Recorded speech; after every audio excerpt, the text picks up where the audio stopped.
बिस्मिल्लाहिर्रहमानिर्रहीम, अस्सलाम वालेकुम। राह स्पेशल में खुशामदीद। नाज़रीन, कुछ दिन कबल मैं IBA की एक कॉन्फ्रेंस में मौजूद था और उस कॉन्फ्रेंस में मौजूद था कि कन्फ्लिक्ट जोन्स में रिपोर्टिंग। तो मेहमान आखिर में फ़ारिग हुए और मैंने सवाल किया कि कन्फ्लिक्ट जोन्स क्या हैं आखिर दुनिया में।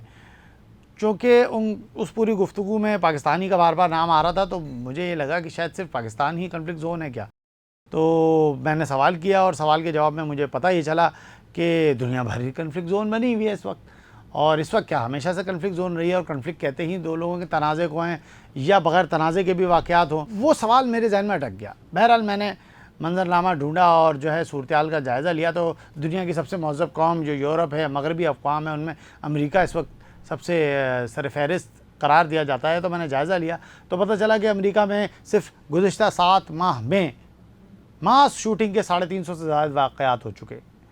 ये 350 वाक़यात वो हैं कि जिनमें कोई शख्स घर से निकलता है, उसकी उम्र 18 साल भी है, 17 साल भी है, 22 साल भी है, 40 साल भी है, 60 साल भी है, और वो बंदूक लेता है और मजमे में चला जाता है और धड़-धड़ अंधाधुन फायरिंग करके लोगों को मार देता है।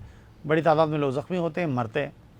अच्छा, ये करने वाला मुसलमान है नहीं है, इस बहस से क़तई नज़र। मुसलमान वैसे इसमें निकले नहीं, अल्हम्दुलिल्लाह। मुसलमान तो बम लेकर फाड़ते हैं और सवाल ये है कि ये एक अलग बहस है कि मुसलमानों का क्या मामला रहता है। लेकिन इन वाक़यात का तसलसल, इन वाक़यात की तरतीब ये बताती है कि अमेरिका जैसे मुल्क में भी जो बड़ा महज़्ज़ब और वो कहलाता है, वहाँ भी जराइम की शरह इस हद तक फैली हुई है कि वहाँ मास शूटिंग, यानी एक जुर्म है मास शूटिंग, उसके इतने बड़े तादाद में वाक़यात जमा हो चुके हैं। और ये सिर्फ 2022 नहीं है, इससे पहले 2021 भी है, उससे पहले 2020 भी है, तवातुर से चला रहा है। हमने तो ताज़ा तरीन पर बात की, उससे पहले हम कई प्रोग्रामात में इस पर बात कर चुके हैं। और इस पूरे मौजू को, इसमें क्या चीज़ है, क्या वायलेंस क्रिएट हो रहा है, आप देखें। अच्छा, ये वायलेंस क्रिएट ऑटोमेटिक नहीं हो रहा। इसमें होता ये है कि वहाँ पूरी सोसाइटी, उस पूरी सोसाइटी के अंदर जो नॉर्म्स हैं, जो वैल्यूज़ हैं, वो सब रास्ता देती हैं। यानी फ़िल्म वहाँ का एक बड़ा उनसर है इन मायनों में कि वो ख़ुद न सिर्फ ये कि वायलेंस को क्रिएट करता है, उसके रास्ते देता है, उसके आइडियाज़ देता है, बल्कि वो साथ साथ लोगों को मौक़े भी देता है। वहाँ गन वायलेंस का, गन कंट्रोल का एक मामला है जो कि मुस्तकिल अमेरिका में चल रहा है, उस पर शोर उठा हुआ है। और ये पूरी सूरत-ए-हाल है। आज इस पर चाह रहे बात करें। हमारी खुशकिस्मती, हमारे साथ इस वक्त अरमान साबिर साहब मौजूद हैं। सीनियर सहाफ़ी हैं, तज़्ज़िया-निगार हैं, इंटरनेशनली भी इदारों से वाबस्ता रहे हैं, क्राइम की रिपोर्टिंग से तवील अरसा वाबस्ता रहे हैं, वो समझते हैं, देखते हैं। तो उनसे हम बात करेंगे, उनका क्या कहना है, वो किस तरह इन चीज़ों को देखते हैं। अस्सलाम वालेकुम। वालेकुम अस्सलाम, आपका बहुत बहुत शुक्रिया इनवाइट करने का। अरमान साहब, ये बताइएगा कि ये कन्फ्लिक्ट जोन आपके जैसे मैंने बात की, तो इसमें मैंने एक और ज़िक्र ये किया कि अमेरिका का ज़िक्र करते वक्त मैंने बताया कि वहाँ किस तरह से वायलेंस जो है वो प्रमोट होता है थ्रू मीडिया, थ्रू दीगर चीज़ों के। तो ये आप इसको कैसे देखते हैं कि ये ज़रिया है, ये इसको मुस्तकिल रास्ता? यकीनन अब कहा जा सकता है कि कन्फ्लिक्ट जोन है, क्योंकि अब आजकल तो जो है वो पूरी दुनिया जो है वो एक ग्लोबल विलेज बन चुकी है और हर एक के पास इंटरनेट है, हर एक के पास जो है वो रसाई है पूरी दुनिया तक। अगर आपके पास एक मोबाइल फ़ोन है और मोबाइल फ़ोन में आपका इंटरनेट है, डेटा है, तो इसका मतलब है आप पूरी दुनिया से कनेक्टेड हैं। और जब आप पूरी दुनिया से कनेक्टेड हैं तो अब आपके पास जो है वो नेटफ्लिक्स भी है और दीगर इस तरह की चीज़ें भी हैं, यूट्यूब भी है। यूट्यूब फिर भी काफ़ी रिस्ट्रिक्टेड है और यूट्यूब को मैं मिसाल मैं नहीं दूंगा, लेकिन बाकी जो नेटफ्लिक्स है, या नेटफ्लिक्स ख़ास तौर पर जिसका आजकल बहुत क्रेज़ हो गया है, उसमें जो जिस तरह की मूवीज़ आ रही हैं, जिस तरह की वीडियोज़ आ रही हैं, वो उसमें जो रेटेड है वो लिखा होता है उसमें कि ये PG-18 है, या PG-13 है, या PG-15 है। लेकिन जो PG-18 की, अगर आप एडल्ट मूवीज़ की बात करें, एडल्ट मूवीज़ का मेरा मतलब ये नहीं है कि आप कहीं और ले जाएं अपना जहन। इसका मतलब ये है कि जो मूवीज़ जो कि बड़े देख सकते हैं, उसमें वायलेंस बहुत ज़्यादा दिखाया जाने लगा है। और वायलेंस दिखाने की वजह से जो है वो जो पूरी दुनिया है, उसका तकरीबन हर हिस्सा जहाँ इंटरनेट देखा जाता है, वो एक तरह से यूँ समझेंगे कन्फ्लिक्ट जोन बन चुका है। क्योंकि जब आप देखते हैं टॉर्चर, फायरिंग, तशद्दुद, तो और फिर उसमें एब्यूसिव लैंग्वेज का भी बहुत ज़्यादा इस्तेमाल होता है। बहुत सारे ऐसे पिक्चर्स आ रही हैं जिनमें एब्यूसिव लैंग्वेज का भी इस्तेमाल होता है। ये किसी न किसी तौर, किसी न किसी के जहन पर ज़रूर असरअंदाज होता है, और ख़ास तौर पर उन लोगों के लिए जो जहनी तौर पर पहले से डिस्टर्ब होते हैं। तो जब जो लोग पहले से ही जहनी तौर से डिस्टर्ब होते हैं, वो आसानी के साथ इस तरह की जो मूवीज़ होती हैं वो उसका शिकार हो जाते हैं और वो ख़ुद भी निकल पड़ते हैं। अमेरिका जैसा आपने बताया, अमेरिका ख़ास तौर पर, जो कि एक बहुत ज़्यादा तरक्की याफ्ता मुल्क है, जिसकी मिसालें दी जाती हैं, जिसको हर मुल्क फॉलो करने की कोशिश करता है, वहाँ पर लोग समझते हैं कि बहुत ही पुरअमन और पुरसुकून अमेरिका है। लेकिन अमेरिका में जो क्राइम की वारदातें हैं वो जो तरक्की पजीर ममालिक हैं उनसे कहीं ज़्यादा हैं।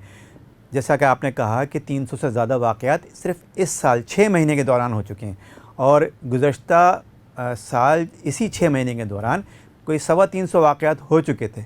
पिछले साल अमेरिका में मास शूटिंग की, यानी कि एक आदमी निकला है और कहीं पे भी स्कूल में जाकर या किसी शॉपिंग मार्केट में जाकर या किसी जो है वो सिनेमा में जाकर और उसने अंधाधुंध फायरिंग कर दी है, और उसमें जो है कहीं अभी पिछले साल, बल्कि इसी साल की बात है, इसी साल टेक्सास में, इसी साल के अवाइल में टेक्सास के एक स्कूल में एक बंदा गया है और जाकर जो है उसने फायरिंग कर दी है। 21 बच्चे बेचारे जो हैं वो उसकी फायरिंग की भीड़ चढ़ गए। तो अब ये, और उनका क्या कसूर है? और वो जो बंदा है वो किसी ने, अच्छा उसको क्या कहते हैं, ये वो साइको हो गया था, ज़हनी मरीज़ हो गया था। अरे यार, ज़हनी मरीज़ का मतलब ये थोड़ी है कि आप उठाएंगे गन और उठा के जो है वो सबका मारना, ज़हनी मरीज़ होती जा रही है। तो ये तो आप दूसरों को भी ज़हनी मरीज़ बना रहे हैं। और जो ख़ास तौर पर जिनके बच्चे मरते हैं, तो फिर वो, या जिनके प्यारे मरते हैं, वो उनके अंदर भी फिर एक इश्तियाल आता है। और स्कूल में अगर कोई फायरिंग कर रहा हो तो बच्चों पे भी असरात पड़ लूँगे, देखिए यार कौन आगे दर फायरिंग कर रहा है। जी हाँ, बिल्कुल। बच्चे खुद कितना सहमी भी और वो पूरा का पूरा जो देखिए, स्कूल में 21 बच्चे तो मर गए, लेकिन बाकी जो 2100 बच्चे वहाँ पढ़ रहे हैं वो किस ट्रॉमा से गुजर रहे हैं, और फिर उनके जहनों पर क्या असरअंदाज हो रहा है। तो ये बहुत सारी चीज़ें हैं जो कि एक जो तरक्की याफ्ता मुल्क है, ख़ास तौर पर जो अमेरिका है, वो इन तमाम चीज़ों से इस वक्त जो है नबर्द आज़मा है, और वो बहुत मुश्किल हालात में है। बहुत सारी चीज़ें हैं, उनके जो डायनेमिक्स हैं, उनकी जो कल्चरल जो बाइंडिंग्स हैं, वो बहुत सारी ऐसी चीज़ें हैं जो कि वो बहुत कुछ नहीं कर सकते जो करना चाहते हैं। लेकिन अच्छा, फिर वहाँ बहुत ज़्यादा आज़ादी भी है, तो आज़ादी को भी वो कंट्रोल नहीं कर सकते हैं। बहुत सारी इक़दामात हैं जो करना चाहते हैं लेकिन नहीं कर सकते हैं। तो गन कंट्रोल के लिए बहरहाल अभी वो एक कानून में थोड़ी सी तब्दीली तो लेकर आए हैं कि जी 18 से 20 साल तक के जो उम्र के लोग हैं उनको जो है वो वेपन देते हुए इस बात का ख्याल रखा जाए कि वो उनकी ज़हनी हालत क्या है। या फिर जो अदालतें हैं, अब उनको भी इतने इख्तियारात दे दिए गए हैं जजेस को कि अगर वो ऐसे समझते हैं कि कोई गन का केस आया है या फायरिंग गन के पास कोई केस आया है, और वो समझते हैं कि वो आदमी जिसका जो इन क्वेश्चन है वो असलहा रखने के काबिल नहीं है, तो अदालत उस पर असलहा रखने पर पाबंदी लगा सकती है। अभी इस तरह की जो है वो कानून में वो तब्दीलियाँ कर रहे हैं।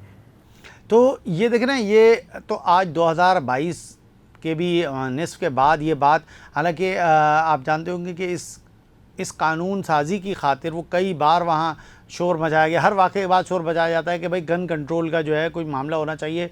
वहाँ आज़ादान, जैसे कोई हम जाते दूध डबल रोटी ख़रीदते हैं, वहाँ जाके कोई भी शख्स जाके गन ख़रीद सकता है और वो गन ख़रीद के उसके बाद जो भी कर सकता है।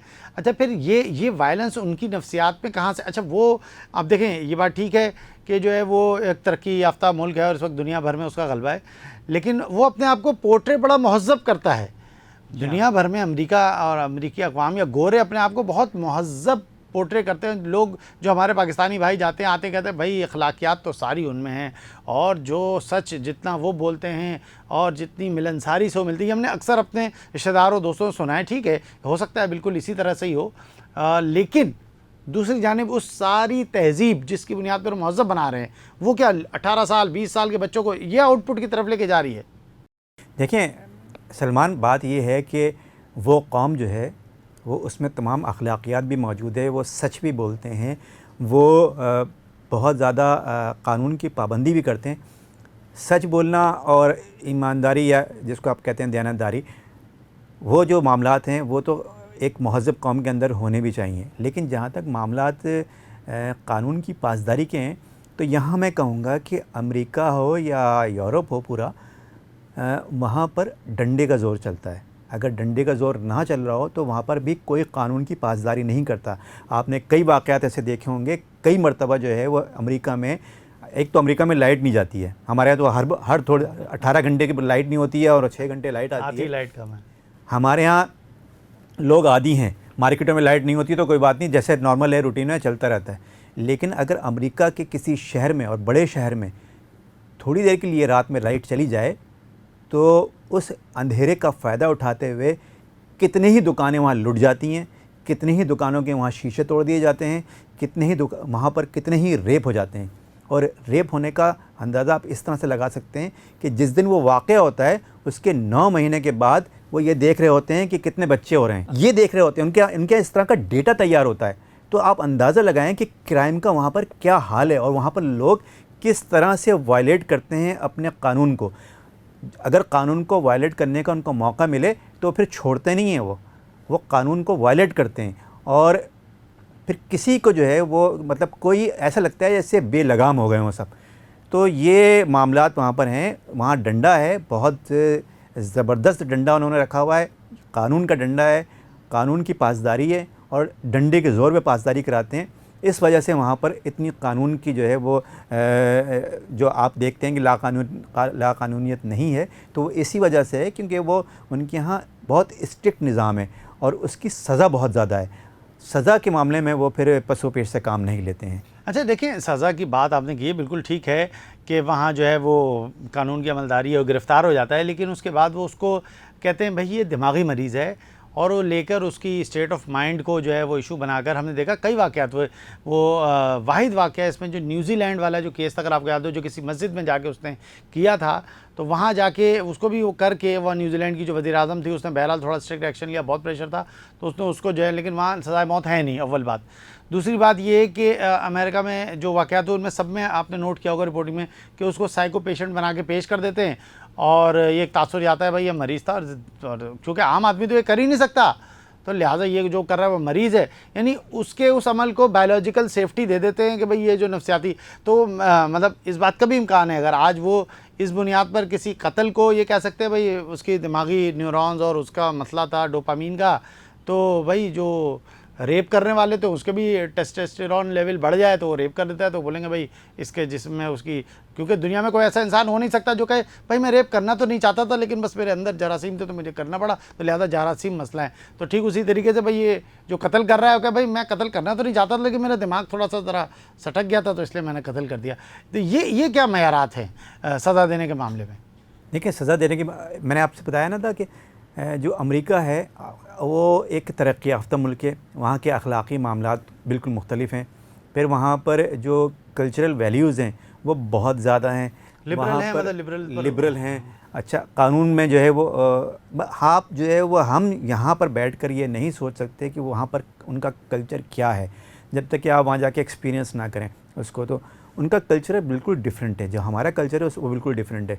हमारे कल्चर में भी या हमारे यहाँ जो कानूनी जो मामलात हैं उसमें अगर कोई ये बात साबित हो जाए किसी के ऊपर कि वो साइको है तो उसको सज़ाए मौत नहीं दी जाती है, ये हमारे कानून में भी मौजूद है। इसी तरह से अमेरिका में अगर कोई किसी को कह दिया जाए कि ये साबित हो जाए, अव्वल तो वो कहते नहीं हैं, साबित करते हैं और मेडिकल रिपोर्ट उनकी आती है, लेकिन हर मेडिकल रिपोर्ट में जो है वो साइको अगर निकल रहा है तो फिर तो ये देखो ना 18 साल का अजीब गरीब बात होती है। 18 साल का बच्चा होता है और वो जाता है और वो अच्छा, और उसमें अक्सर ये होते हैं। लेकिन उसमें भी मैं सलमान मैं आपको बताऊं, इसमें कई केसेस ऐसे भी हैं। एक मरतबा अभी पिछले साल की बात है, इसमें निवाडा का इलाका था या कौन सा इलाका है, उसमें फायरिंग हुई थी और वो बर्थडे पार्टी थी। अपने बैकयार्ड में वो लोग जो है अपने दोस्त जो हैं वो सारे बैकयार्ड में पार्टी कर रहे थे। उसमें उन्हीं का एक कोई दोस्त था जो कि गन लेकर आया और गन लेकर आके अपने दोस्तों पे फायरिंग कर दी और वहाँ पर उड़ा दिया उन्होंने। कोई 8-10 हलाकतें हो गई थी। उसमें क्या हुआ कि उसको भी जो है वो साइको करार देने की कोशिश की गई थी उन्होंने, लेकिन चूँकि उसके जो दोस्त थे वो उसमें पार्टी बन गए उस केस के अंदर और गवाह भी बन गए और उन्होंने उसको प्लीड किया और उसको सज़ाए मौत तक ले गए। तो अच्छा, अमेरिका में सज़ाए मौत है। अच्छा, अमेरिका जो कि पूरी दुनिया में ह्यूमन राइट्स की जो अलमबरदार है और पूरी दुनिया में सज़ाए मौत के ख़िलाफ़ है, वो अमेरिका ख़ुद जो है वो सज़ाए मौत देता है। ठीक है। और सबसे ज़्यादा सज़ाए मौत जो है सबसे ज़्यादा जो मौत की सज़ा है वो अमेरिका में दी जाती है। अब देखें ना, हम तो एक बात सही है आपकी कि वहाँ जिस तरह के जराइम हो रहे हैं, हम कहते हैं भाई जराइम भी वहीं से इम्पोर्ट होकर आ रहे होते हैं, वो लेवल भी ऐसा है। मतलब वहाँ कोई शख्स वो जो सीरियल किलर्स की जो एक सीरीज़ है, जो लोग समझते शायद फिल्मों में होती है, या हमारे यहाँ वो एक जावेद नामी शख्स जो कभी एक बार सामने आया था, सीरियल किलर, वहाँ तो एक सीरीज़ है लाइन से। मैं चाहूँगा कुछ थोड़ा सा वहाँ सीरियल किलर्स के बारे में ब्रीफ करें कि वो किस हद तक आगे चले जाते हैं। जी हाँ, बिल्कुल, वहाँ पर जो है वो सीरियल किलर्स भी बहुत हैं, और वो सब ये जो फ़िल्में हैं ना ख़ास तौर पर, और ये आज की नहीं है, अमेरिका जो है वो मुख्तलिफ़ मौज़ूआत पर फ़िल्में बहुत पहले से बना रहा है। जब से जो है वो यूँ समझें कि मिड 90s से जो है गुज़श्ता सदी गुज़री है, उसके निस से बनाना शुरू की हैं उसने, और आज तक जो बनाते चला आ रहा है, अमेरिका भी और यूरोप भी। और इसमें जो है वो मैं आपको अभी 1960 की दिहाई आप कह रहे हैं, 60 की दिहाई से 50 और 60 की दिहाई से जो है उन्होंने फ़िल्में बनाना शुरू कर दी थी मुख्तलिफ़ मौज़ूआत पर, उनमें ये मौज़ूआत भी शामिल थे। और खला भी उन्होंने बनाई है। अच्छा, खला स्टार वॉर्स का, हाँ, स्टार वॉर्स हैं वो, उन पर भी बनाई है उन्होंने। तो वॉर्स हैं वो अच्छा, ज़मीन जो हमले हैं वो खलाई मखलूक जो है वो ज़मीन पे हमले भी कर रही है। इस तरह की भी चीज़ें बनाई हैं उन्होंने। अमेरिका पे तो बहुत ज़्यादा ऐसी फ़िल्में बहुत ज़्यादा बनाई गई हैं जिनमें अमेरिका पर हमला करते दिखाया गया है। और चंद लोग होते हैं पूरे अमेरिका को, चंद लोग होते हैं जो कि पूरे अमेरिका को बचाने की कोशिश करते हैं। और ये मार्वल सीरीज़ जो है पूरे ऐसे हीरोज़ का तस्वुर दिया गया है कि जो पूरे दुनिया को बचाने की जो सलाहियत, दुनिया को बचाने की सलाहियत रखते हैं। अच्छा, उसमें देखें दोनों तरफ हैं। एक तो ये है कि वो हीरोज़ हैं और लोग, ताकि लोग उनको देखें और उनसे जो है वो इंस्पिरेशन लें कि जी हीरो का किरदार ये होता है और हीरो जो है वो इस तरह का होता है, और हीरो जो है वो हम हीरो बनने की कोशिश करें ताकि लोगों में एक इंस्पिरेशन मिले। दूसरी तरफ विलन्स भी होते हैं। वो विलन्स क्या क्या कर रहे होते हैं, किस तरह की तबाही लेकर आ रहे होते हैं। अब जिन लोगों के अंदर जो लोग नेगेटिव सोचते हैं, जिनमें नेगेटिविटी ज़्यादा होती है, वो हीरो को नहीं देखते, वो फिर विलन्स को देख रहे होते हैं, और उनके अंदर जो विलन्स जो कर रहे होते हैं वो उनसे इंस्पिरेशन लेते हैं। तो ये दो धारी तलवार होती है फिल्म, हीरो, हाँ, बिल्कुल, विलन, दोनों तरफ। जो हीरो से इंस्पिरेशन ले रहे हैं वो पॉजिटिविटी है, और जो विलन से इंस्पिरेशन ले रहे हैं वो नेगेटिविटी। अच्छा, ये इसमें ऐड ही करूँगा आपकी बात में, ऐसा भी हुआ कि बाद में जो वो कैरेक्टर जो हीरो का काम करते थे, यानी हीरोज़ होते थे, जिन अदाकारों को बतौर हीरो लिया जाता था, उनको बतौर विलन भी लिया गया ताकि जी हाँ, बिल्कुल। अब ये अच्छा, वो तो खैर से अदाकारी के तौर पर अगर देखा जाए तो अदाकारी के तौर पर तो जो है वो एक विलन का रोल अदा कर रहे हैं या हीरो का रोल अदा कर रहे हैं, और वो अपने अंदर डाइवर्सिटी लेकर आ रहे हैं। लेकिन और वर्सटाइल, हाँ, वर्सटाइल उसका इम्पैक्ट जो जाता है, वर्सटाइल अदाकार बनना चाह रहे हैं या अदाकारा बनना चाह रही हैं। लेकिन अगर मैं फ़र्ज़ करें, अगर मैं आर्नल्ड श्वार्ज़नेगर को पसंद करता हूँ या एक बंदा पसंद करता है, तो आप जो है वो या सिल्वेस्टर स्टेलोन को पसंद करते हैं, तो आप जो है वो सिल्वेस्टर स्टेलोन जो है वो अगर हीरो के तौर पे आप देख रहे हैं, एक बंदा है जो मुस्तकिल हीरो के तौर पे देख रहा है, लेकिन अगर वो विलन के तौर पर आता है तो वो ये नहीं देख रहा कि उसका किरदार विलन है, वो यही देख रहा है कि सिल्वेस्टर स्टेलोन जो है वो अब जो कर रहा है मैं वही मैं भी करूँगा। जी हाँ, यही फ़ैन फॉलोइंग यही होती है, फ़ैन फॉलोइंग है ये। अब वो नेगेटिविटी, वो अगर नेगेटिव किरदार कर रहा है तो सारी की सारी नेगेटिविटी जो है वो पास ऑन कर रहा है। हाँ, वो पास ऑन कर रहा है, और वो उसका फ़ैन जो है वो अपने अंदर उसकी नेगेटिविटी ले रहा है। तो ये बड़ी बारीकियां होती हैं इसमें, यानी हॉलीवुड अपनी फिल्मों के ज़रिए भी उस वायलेंस को मुंतकिल कर रहा है जो उसके माशरे का अक्कास है, यानी ये हम कह सकते हैं। और सिर्फ वही नहीं, फिल्में चूँकि ओवरऑल असरअंदाज होती हैं तो दुनिया भर में वो फैलती हैं, फिर वो असर दिखाती हैं। अच्छा, इसी में एक द इंडिपेंडेंट की खबर गुजरी थी, वहाँ फिल्मों में भी बहुत जिक्र आता रहा और हम देखते थे, कैनिबल्स का जो एक आता है। यानी ये मैं बात इसलिए कर रहा हूँ नाज़रीन कि देखें, आप इस बात को समझें कि वो तहज़ीब जो खौफ खुदा या खुदा के तसव्वुर से आरी हो जाएगी, तो वहाँ फिर इंसान जो इंसानियत ही का लेबल लगाए खड़ा हुआ होगा, वो किस हद तक पस्त होता चला जाएगा कि वो इंसान को खाने के लिए आमादा हो जाएगा। ये तसव्वुर फिल्मों में तो था, लेकिन इसको किस तरह से हकीकत पे लाया गया है, मैं चाहूँगा अरमान साहब इसकी कोई थोड़ी सी अगर हमें ब्रीफ करें। देखिए, इसको ये अगर कभी कहीं होगा भी, बहुत कोई केस होता होगा, लेकिन ये मंजर आम पर नहीं आया था।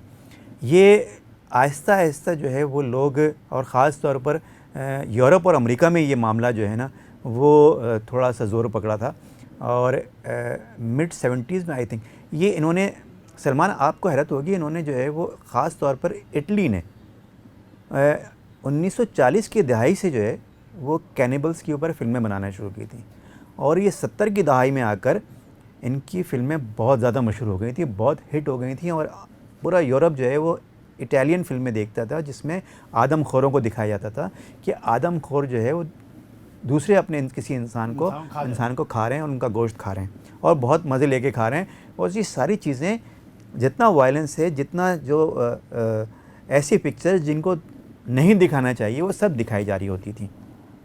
और आज भी कुछ फिल्में ऐसी हैं जो कि इन मौज़ूआत पे बनती हैं, लेकिन पहले की फिल्में बहुत बहुत ज़्यादा बोल्ड थी। इटालियन फिल्मों की जब धूम मची और ये बहुत मशहूर हो गई, पूरे यूरोप को इसने अपनी लपेट में ले लिया, तो इसका असर जो है वो अमेरिका पे भी किया। फिर अमेरिका में भी इस तरह की फिल्में बनना शुरू हुई। तो इसका असर क्या हुआ? इसका असर ये हुआ कि मैंने बताया ना, जैसे कि सलमान, जैसे मैंने आपको पहले बताया था कि जो नेगेटिविटी होती है वो भी लोग कहीं ना कहीं जज्ब कर रहे होते हैं। पॉजिटिविटी अपनी जगह है। अच्छा, कैनिबल्स में कोई पॉजिटिविटी कहीं नहीं है, बिल्कुल। इसमें कोई हीरोइज्म नहीं है। इसमें सिर्फ और सिर्फ सारे के सारे यूँ समझें कि एक विलन है और जो आदमखोर है वो यानी बस नफ्स है, नफ्स चाह रहा है मेरा, मैं जो और जो है वो मैं चाह रहा हूँ, मुझे बाकी उसके सारे के सारे विक्टिम्स हैं। मैंने मुर्गियाँ खा ली, बकरियाँ खा लिया, मुझे इंसान खाना है। अब इंसान खाना है। तो वो इंसान खाने की, अब मज़े की बात आपको मैं बताऊं कि एक जो है वो एक टेलीग्राफ में एक ख़बर भी छपी है जिसमें एक नए बंदे ने इश्तिहार दिया है बाकायदा कि जी मुझे जो है वो अब चूँकि जो है वहाँ पर इंसान खाने के लिए ज़ाहिर है कोई दस्तयाब नहीं है, मार्केट में अब दस्तयाब नहीं है और वो कत्ल का जो है उस पर जो इल्ज़ाम लगेगा और वो अंदर हो जाएगा।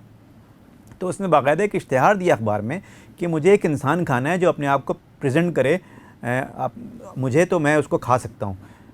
और यकीन करें आप कि एक आदमी उसके पास पहुँच गया और उसने अपने को प्रेजेंट किया कि आप मुझे खा सकते हैं। बता, अब ये सोसाइटी है अमेरिका जो है वो इस वक्त इस तरह की सोसाइटी। उसको फिर घर बुला के दावत की और फिर उसको बाकायदा ज़िबा करके खा भी लिया। जी हाँ, बिल्कुल यही हुआ है।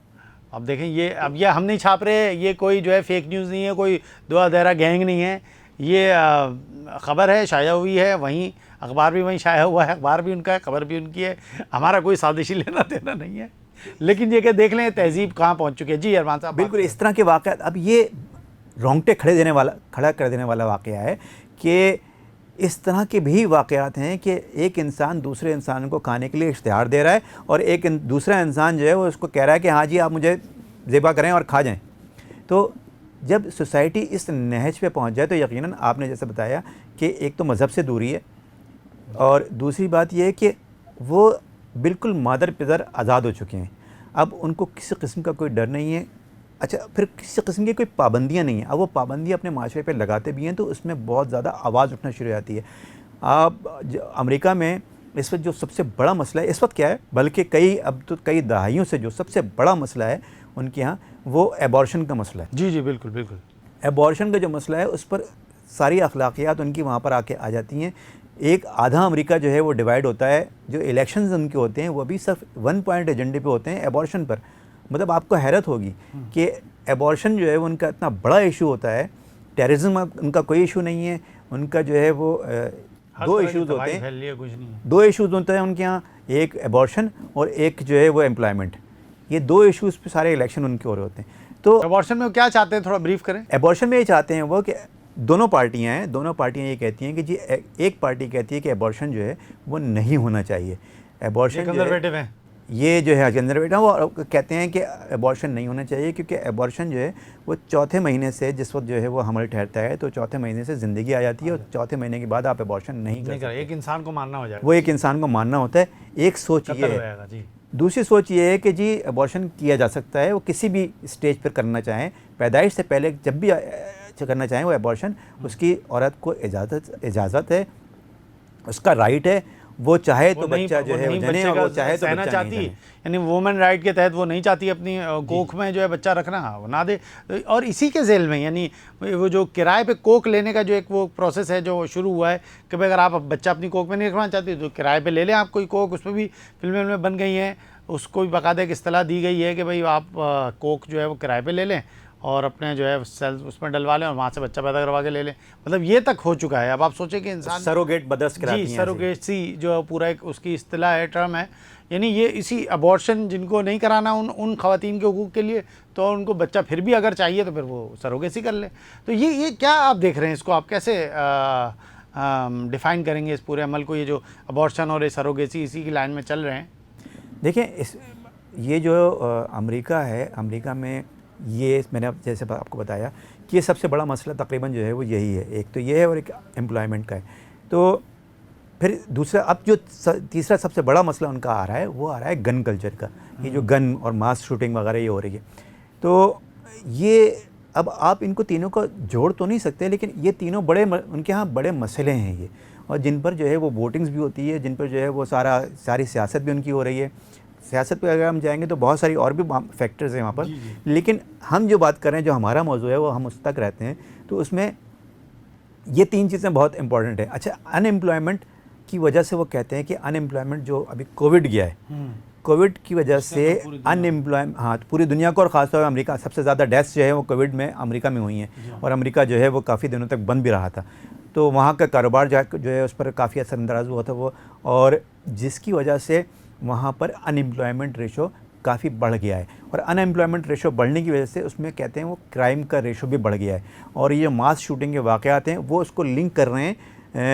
पिछले साल भी उन्होंने लिंक किया था अनएम्प्लॉयमेंट से नहीं, अनएम्प्लॉयमेंट को लिंक किया था कोविड से, और इस साल भी अनएम्प्लॉयमेंट को जो अनएम्प्लॉयमेंट बढ़ी है, जिसकी वजह से लोग बेरोज़गार हो गए, तो वो फ्रस्ट्रेशन हो गया उनको, फ्रस्ट्रेशन की वजह से वो जहनी तौर पे जो है वो अब फिट नहीं है, और इश्तियाल की वजह से या फ्रस्ट्रेशन की वजह से या इरिटेशन की वजह से वो निकलते हैं, और निकल के जो है मास शूटिंग शुरू कर देते हैं। ये कोई वजह नहीं है, कोई जस्टिफिकेशन नहीं है ये कि मास शूटिंग के लिए निकल पड़े, लेकिन उनका कहना ये है कि उनको जो वजूहत बयान कर रहे हैं वो ये बयान कर रहे हैं कि वो कहते हैं कि जी पिछले साल भी चूँकि कोविड था तो पहले 6 महीने में 327 किलिंग्स हुई थी, और इस साल अब तक पिछले जो शुरू के 6 महीने गुजरे हैं उसमें 306 किलिंग्स हो चुकी हैं। मास शूटिंग की बात कर रहा हूँ कि एक आदमी निकला और अंदर कहीं पर भी जाके फायरिंग कर दी, स्कूल में, किसी कैफ़े में, किसी सिनेमा घर में, किसी होटल में, किसी रेस्टोरेंट में, कहीं भी जाके वो फायरिंग कर देता है जहाँ उसका मूड होता है। तो इस तरह के वाक़यात जो बढ़े हैं वो कोविड से लिंक कर रहे हैं अमेरिका जो है। तो ये सारी चीज़ें जो हैं वो आपस में बहरहाल वो लिंक तो कर रहे हैं, लेकिन इसका हल क्या है, इसका हल निकालने में अब तक जो है वो नाकाम है, और गन कल्चर में को कंट्रोल करने में भी गन कंट्रोल का उनका जो कवानीन है, जो कवानीन है वो अभी तक वो स्ट्रिक्ट कवानीन जो है वो नहीं बना सके हैं। ये पूरा जो मंजरनामा बन रहा है वो इस बात की हमाजी नहीं कर रहा कि आप जो भी माशरा तख्लीक करते हैं, अगर आप ये चाहते हैं कि आप उस पर हर चीज़ पे एक कानून, मतलब कानून बुनियादी तौर पर उस सिक्योरिटी यानी अदम तहफ़्फ़ुज़ का मसला आ गया तो कानून साजी कर लो, ये मसला आ गया तो आप इस पर कानून बना लो, अगर जो है औरतें बच्चे नहीं पैदा करनी तो इस पर कानून बना दो, ये हर चीज़ के लिए कानून साजी। यानी जो इंसान आज़ादी चाह रहा था, मतलब मगरिब का या यूरोप का बुनियादी नारा जो है वो आज़ादी का ना, इंसान आज़ाद है, आज़ादी के नाम पर मज़ीद सिक्योरिटी बढ़ रही है, कैमरे लग रहे हैं, उसके जो आईडी कार्ड और उसकी हर चीज़ पर जो है वो लगा लिए गए हैं, उसकी मूवमेंट कंट्रोल, उसकी गूगल के ज़रिए उसकी जो है वो हर तरह की जो है मालूमात पहुंच रही है। सब कुछ के बावजूद भी वो फ़र्द को उसकी जो ख्वाहिश है मैं है उससे नहीं रोक पाते। उसका अगर दिल चाहता है वो अपने दोस्तों की पार्टी में भी गन चला देता है। यानी 4 जुलाई अमेरिका का यौम आज़ादी कहलाता है, जैसा हमारा 14 अगस्त होता है। तो मैं अभी देख रहा था 4 जुलाई को 9 वाक़यात मास शूटिंग के पूरे अमेरिका भर में हुए। यानी हमारे यहाँ होते हैं तो हम ये कह देखते हैं भाई वो खुशी में जो हवाई फायरिंग की उससे हो गए, तो ये कोई हवाई फायरिंग के वाक़यात, ये हवाई फायरिंग के वाक़यात नहीं थे, ये सारे के सारे वाक़यात थे जो मास शूटिंग के दायरे में आए। तो मैं ये सवाल मतलब इस पर कंक्लूड हम चाहेंगे करना कि ये कानून साजियाँ मसले का हल हैं, या हम अपने डोमेन में देखते हैं तो हम ये देखते हैं कि नहीं, फ़र्द अंदर से खौफ खुदा उसके अंदर अगर मौजूद है वो उसको खुद ही रोक लेगा। यानी उसके लिए उसको पाबंदी नहीं है कि मैं लाइट जाए तो कैमरा बंद हो तो फिर मैं जुर्म करूं, या मुझे ये हर वक्त पता हो कि एक ऐसी लाइट है जो कभी नहीं जाती, जो मेरा रब है। अच्छा, चूँकि वो ईसाई माशरा है तो वहाँ खुदा का तस्वुर तो वैसा ही है भाई, ये ना वैसा ही है जैसा हमारा है कि अल्लाह ताला मौजूद है हर जगह है। बल्कि वो तो अगर 3 खुदा को मानना है तो 3 खुदा हर जगह मौजूद है, मैं यूँ ही अगर कह लूँ उनके हिसाब से, तो हम फिर कहते हैं खुदा है जो हर जगह मौजूद है। नहीं, मैं यहाँ पर आपको कहूँगा, सॉरी आपकी बात काट रहा हूँ जी, लेकिन जो है मैं यहाँ यही कहूँगा कि वहाँ पर मज़हब तो है, क्रिश्चियनिटी सबसे बड़ा मज़हब उनका क्रिश्चियन है। वहाँ क्रिश्चियनिटी में लोग जो हैं वो बिलीव करते हैं, लेकिन कितना बिलीव करते हैं। बहुत सारी वीडियोज़ इस वक्त ऐसी हैं जिसमें पब्लिक में जो है वो कुरान सुनाया जाता है। जी हाँ, हेडफोन पर कुरान सुनाया जाता है और उनसे पूछा जाता है कि आपने कभी सुना है, और वो कहते हैं नहीं जी हमने ये कभी आवाज़ नहीं सुनी। तो इसी तरह से उनको कई वीडियोस आप देख लीजिएगा यूट्यूब पर, आप यूट्यूब पे जाके देख लें कि कई वीडियोस ऐसी हैं जिसमें रिएक्शन वीडियोस की होती हैं, इसमें वो कुरान सुना के पूछते हैं। अच्छा, इसके अलावा अब आप दूसरी तरफ आ जाएं, आप कई वीडियोस ऐसी हैं जिसमें बाइबल की जो वर्सेस हैं वो बताई जाती हैं। अच्छा। कि जी ये जो है ये कहा गया है। अच्छा, ये नहीं बताया जाता है कि कहाँ कहा गया है, उनको बताया जाता है ये कहा गया है, आप बता सकते हैं कि ये कहाँ कहा गया है? तो वो कहते हैं नहीं, हमें तो नहीं पता ये कहाँ कहा गया है।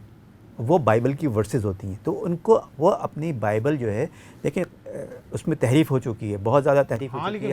हम ये मानते हैं कि उसमें तहरीफ हो चुकी है, लेकिन बुनियादी बातें अभी भी जो अखलाकियात हैं उसके अंदर भी वैसे ही हैं जो कि कुरान में मौजूद हैं। बिल्कुल। तो अगर उसमें वो बाइबल को पढ़ें, बाइबल को अपने अंदर उतारने की कोशिश करें, तो कम से कम जो जिस चीज़ को बिलीव करते हैं, जिस चीज़ को हम मानते हैं, तो उसी को अगर अपने अंदर उतार लें तो भी जो है वो उनके अंदर हो सकता है खौफ खुदा पैदा हो। प्लस ये कि अखलाकियात का जो मामला है, अखलाकियात उसमें बहुत है, वो बहुत प्यार से, बहुत पोलाइट अंदाज से दूसरों से बात करते हैं, बहुत अखलाकियात दिखाते हैं, लेकिन उनके अंदर की अखलाकियात जो है वो बिल्कुल मरी हुई है। अगर अंदर की अखलाकियात ज़िंदा हो तो लाइट जाने के बाद वो चोरियाँ ना करें। अगर अंदर की अखलाकियात जो है वो ज़िंदा हो, इसमें मज़हब का मामला नहीं है। इसमें ज़्यादातर मैं कहूँगा यहाँ बिल्कुल ठीक है कि हम जो है मुसलमान हैं और मुसलमान के अंदर खौफ खुदा होता है, और खौफ खुदा हर चीज़ से रोक रहा होता है। हम हालांकि अखलाकियात से तो हम भी बहुत गिरे में, लेकिन हमें खौफ खुदा जो है वो हर जगह हमें खौफ खुदा जो है वो रोक रहा होता है। बहुत सारी चीज़ें करने से खौफ खुदा रोक रहा होता है। हमारी कौम जो है वो मुसलमानों की कौम चाहे कहीं पे भी हो, वो इस तरह के जो है क्राइम में या मास क्राइम में इस तरह से मुलविस नहीं होती है। बहुत सारी चीज़ें जो है वो मुसलमान कौम नहीं कर रही होती है, जो वहाँ चीज़ें तहज़ीब याफ्ता ममालिक में हो रही हैं। लेकिन मैं आपसे यही कहूँगा कि वो अपने अंदर की जो अखलाकियात है उसको जो उजागर करने की कोशिश करें। उसको उजागर करने के लिए वो जितने जो सेमिनार्स होते हैं या जो इस तरह के कोर्सेज़ हैं, वो उनको ज़रूरत है कि वो इस तरह की चीज़ इस तरफ आएँ, अपने मज़हब को उसका ज़्यादा प्रचार करें। और अगर मज़हब का प्रचार करने पे जो है वो आजकल तो भाई बहुत मायूब बना दिया गया ना, चाहे वो इस्लाम का प्रचार किया जाए या क्रिश्चियनिटी का प्रचार किया जाए, फिर भी होता है। वो तो चर्च अपने भेज देते हैं, मुसलमान खरीद के मस्जिदें बना रहे हैं वहाँ। तो अब जो है वो चलिए, अब अखलाकियात के नाम पर ही जो है वो अपने अंदर की अखलाकियात को उजागर करने के लिए कोई कोर्सेज तरतीब दें।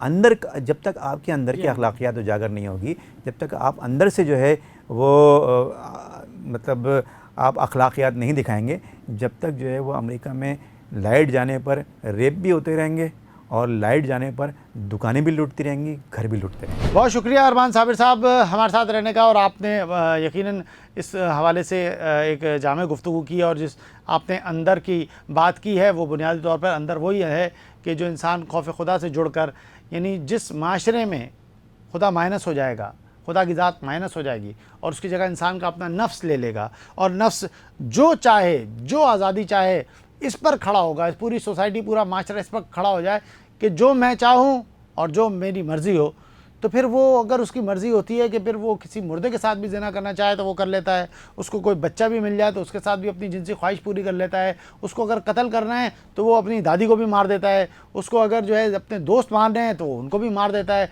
वो स्कूल चला जाता है और स्कूल में जाके बच्चों को मार देता है, और उसके लिए कोई चीज़ नहीं बचती। उसका जो दिल चाहता है, यहाँ तक कि उसका दिल चाहता है कि किसी इंसान को खाना है और बड़ा मौज़ब सा है तो इश्तिहार देता है और कहता है आओ भाई मैं तुम्हें खाऊंगा, और उसको भी खा लेता है। ये वो तहज़ीब जन्म ले रही है, और ये तहज़ीब सिर्फ वहाँ तक नहीं रुकी। मादरत के साथ मैं आपको बार बार बताता चलूँ, जिस तरह वहाँ से चीज़ें ट्रांसफ़र होती हुई, यहाँ इंटरनेट वहाँ बनता है, फिर यहाँ पहुँचता है, चीज़ें वहाँ बनती यहाँ पहुँचती हैं। जो ग्लोबल विलेज की बात आई है, तो इस विलेज के अंदर चीज़ें बिल्कुल इधर उधर आ रही हैं और जा रही हैं, सिर्फ ख़बरों तक नहीं महदूद रहेंगी। मैं ये नहीं कह रहा कि पाकिस्तान में इस तरह के नहीं होते वाक़यात और या कम हैं वाक़यात, लेकिन इन अक़दार के साथ, जिन अक़दार के साथ ये वाक़यात हो रहे हैं, वो ज़रूर यहाँ मुंतकिल होगी, क्योंकि वो तमाम अक़दार अल्लाह के खौफ से माइनस होकर, अल्लाह के खौफ से निकल कर, खुदा को अपनी ज़िंदगी से निकाल कर पैदा की जा रही हैं। यानी मैं एक छोटी सी मिसाल दूंगा कि रिचर्ड हॉलब्रुक का नाम यकीनन सुना होगा आपने। उसने अपनी किताब, वली नसर ने अपनी किताब थी, उसमें रिचर्ड हॉलब्रुक के साथ एक मकालमे का जिक्र किया कि अफ़गानिस्तान में जब हम रशिया के साथ लड़ रहे थे तो वहाँ हमें पता चला कि रशियंस की एक लाइन को रोकने और उसको जो है तबाह करना बहुत ज़रूरी है, और वहाँ उनका बहुत बड़ा डिपो है। उनका कहना था कि भाई ये डिपो हम ऐसे तो जाके वहाँ लड़ के नहीं तबाह कर सकते, इसके लिए तो ये हो सकता है कि कोई एक बहुत बड़ा ट्रक हो, वो जाए और उसमें जाके घुस जाए और सबको उड़ा दे, यही एक हल है। उन्होंने कहा भाई ये काम करेगा कौन? पूरे अमेरिका जो उस वक्त मुजाहिदीन का हामी बना हुआ था, उसके पास एक बंदा नहीं था। उन्होंने मुजाहिदीन को बुलाया और बोला भाई ऐसा ऐसा मसला है और रूस की पाइपलाइन अगर हमने सप्लाई लाइन काट दी तो फिर आप देखिएगा, फिर तो सब कुछ ज़बरदस्त हो जाएगा। तो अब करना ये है कि उसके लिए बस एक बंदा दे दें, आप ट्रक हम अरेंज कर देंगे, बारूद हम अरेंज कर देंगे, बस वो जाके अंदर घुस जाए, फट जाए। आप जानते हैं मुजाहिदीन ने क्या जवाब दिया? मुजाहिदीन ने जवाब दिया साफ साफ कि भाई ख़ुदकुशी हराम है, हम नहीं कर सकते। रिचर्ड हॉलब्रुक ने अपनी किताब में लिखा है, ये वाक़या रिचर्ड हॉलब्रुक ने बताया और वली नसर ने अपनी किताब में लिखा, ये ओबामा का सेक्रेटरी था। अब किताब में इसी वाक़े को बुनियाद बनाकर उसने आगे तबसरा किया कि उस वक्त तो मुजाहिदीन ने कहा कि भाई हमारे दीन में हराम है, हम नहीं कर सकते, लेकिन जब हम आए वहाँ अमेरिका अफ़गानिस्तान में तो कोई दिन नहीं जाता वो हम पर ख़ुदकुश हमले नहीं करते। तो सवाल ये है कि क्या हलाल है और किस वक्त क्या हराम है, इसका फ़ैसला कौन करेगा? अमेरिका करेगा। अमेरिका के कहने पे चीज़ हलाल होगी या उसी दीन के मानने वालों के मुताबिक वो चीज़ हलाल या हराम होगी जिसके वो मानने वाले हैं।